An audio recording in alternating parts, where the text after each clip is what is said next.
Bismillah ar-Rahman ar-Rahim. Assalamu alaikum wa rahmatullahi wa barakatuh. On va continuer le chapitre du théorème des valeurs intermédiaires. Activité de la courbe C est la courbe représentative d'une fonction f. Remarquez C, A. En A, f n'est pas défini. Donc, CD n'est pas f de A, car cercle ouvert en A. Ça, c'est B, mais f est défini en B, donc f de B, son image. C, point C, son image est f de C. Pour cet point CE, f de E. Tout d'abord, déterminer le domaine de définition I. F est défini de A à B, mais A n'appartenant pas au domaine de définition, mais B appartenant. Donc, domaine de définition, c'est I, c'est A, B. Ouvert en A, fermé en B. L'ensemble des images, c'est de F de C jusqu'à D.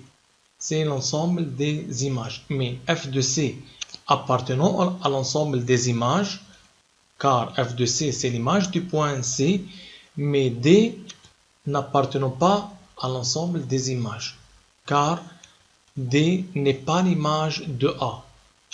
F n'est pas défini en A. Et par suite, l'ensemble des images, F de I, c'est F de C fermé, D ouvert. Question 2. Déterminer le nombre des points en commun de C et la droite LM. La droite d'équation Y est égale à M. Donc, on va déterminer les points d'intersection, le nombre des points d'intersection entre la courbe C et la droite LM. Y est égal à M. Remarquez que Y est égal à M, c'est une droite horizontale. Donc, LM, c'est une droite horizontale. Prenons la droite Y est égale à M. Remarquez que prenons la droite Y est égale à LM. Remarquez que pour M appartenant de moins infini pour Y, pour M appartenant à moins infini jusqu'à F de C, la droite LM ne coupe pas la courbe et par suite 0 point en commun.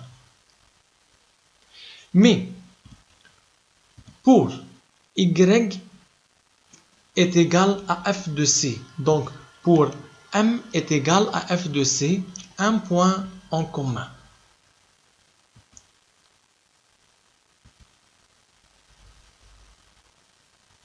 Remarquez que lorsque la droite entre F de C et F de B, F de P n'est pas inclus, n'appartenant pas à l'intervalle et F de C n'appartenant pas à l'intervalle, on a deux points en commun. Pour M appartenant à F de B appartenant à l'intervalle, on a 1, 2, 3. Même, remarquez, pour M appartenant à F de B, F de E, la droite coupe la courbe en 3 points et par suite 3 points en commun.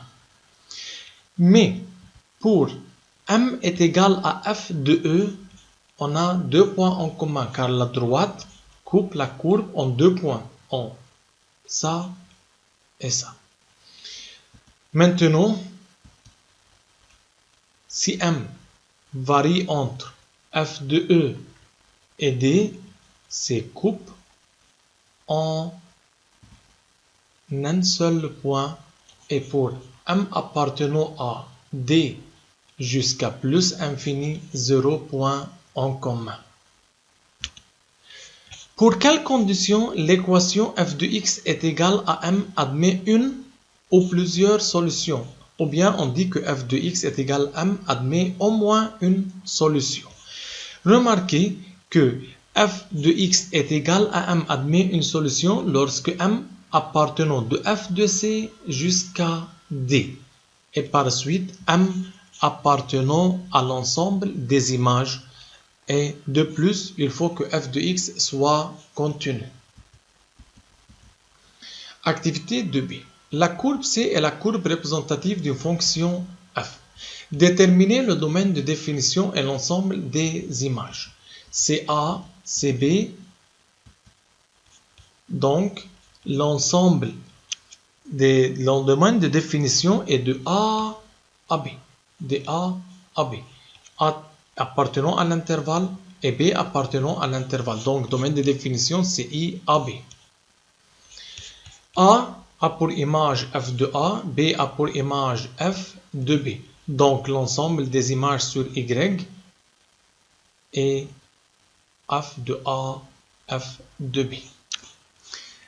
Question 2. Déterminer le nombre de points en commun entre C et la droite LM d'équation Y est égal à M. Même chose, Y égale M, c'est une droite horizontale. Remarquez que pour M appartenant de moins infini jusqu'à F de A, pas de point en commun, car la droite ne coupe pas la courbe. Pour Y appartenant, ou bien pour M appartenant de F de A à F de B, la droite L est égale à M coupe la courbe en un seul point et par suite un point en commun. Finalement, pour M appartenant F de B plus infini, pas de point en commun. Pour quelle condition l'équation f de x est égale à M admet une solution unique? F de x admet une solution unique si f continue tout d'abord et si f strictement croissante et de plus M appartenant entre f de A et f de B, c'est l'ensemble des images. Donc f continu strictement monotone et M appartenant à l'ensemble des images. Activité 2C. Déterminer l'ensemble des images.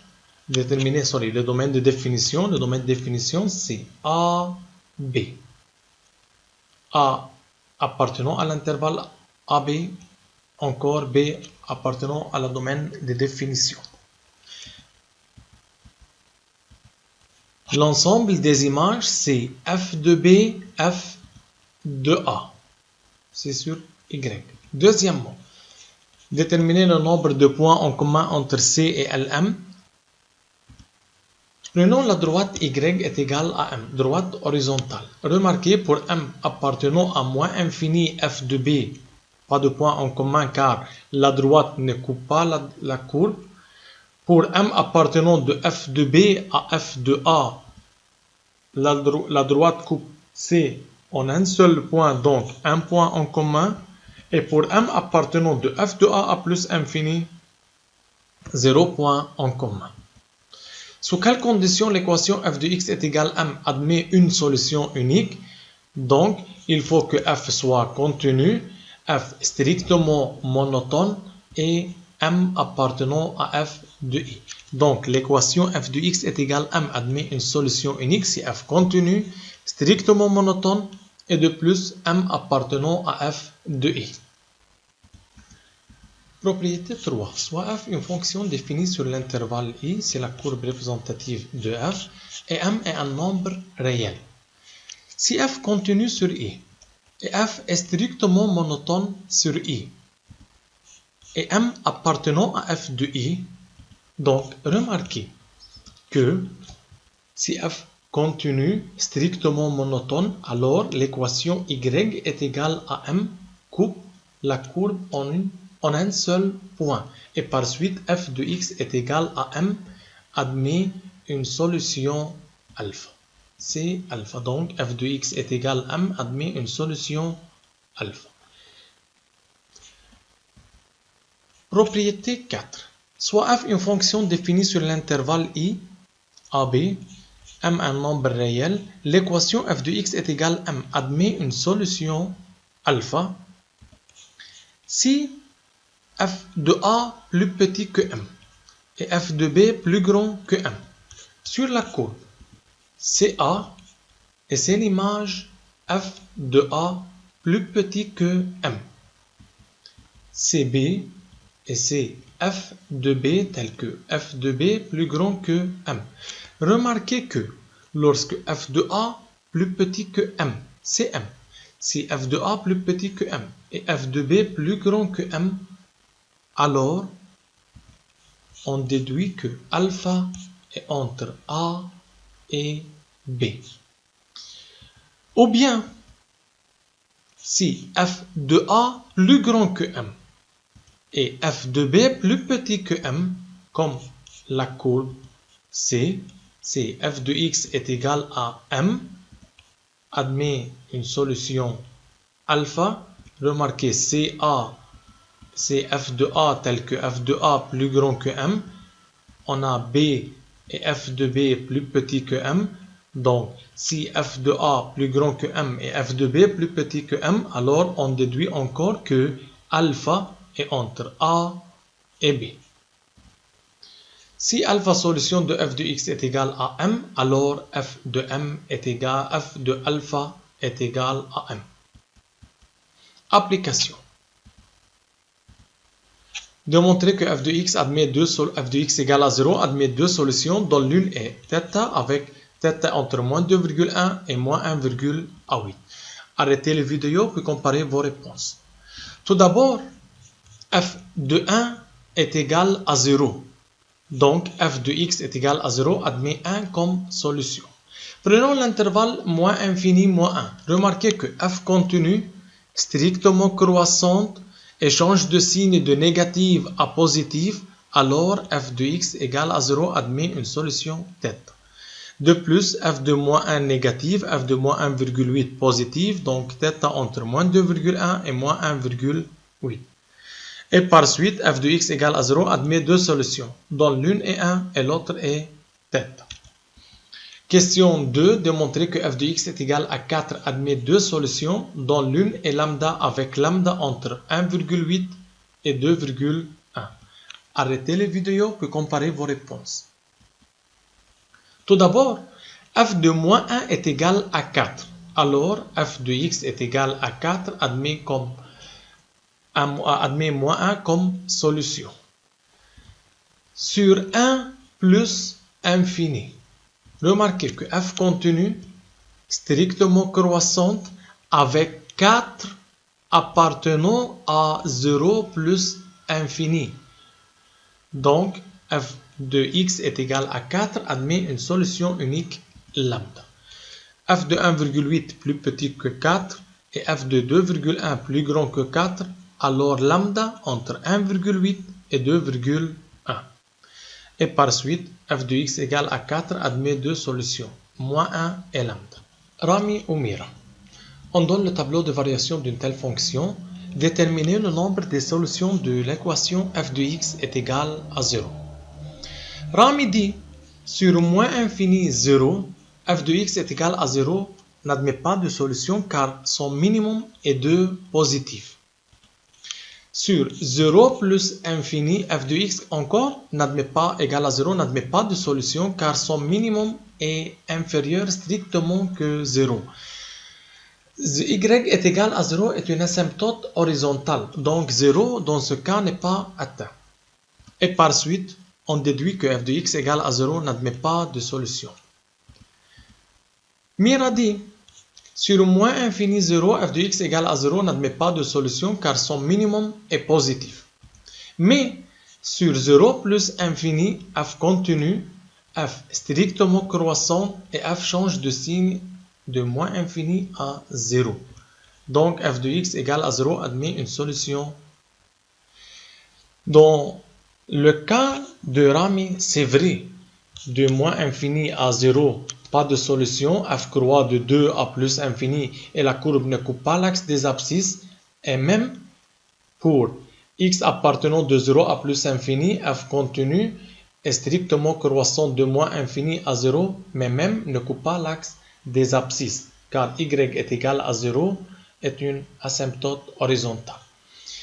Pour Mira, c'est vrai pour moins infini 0, mais pour 0 plus infini, f ne change pas de signe.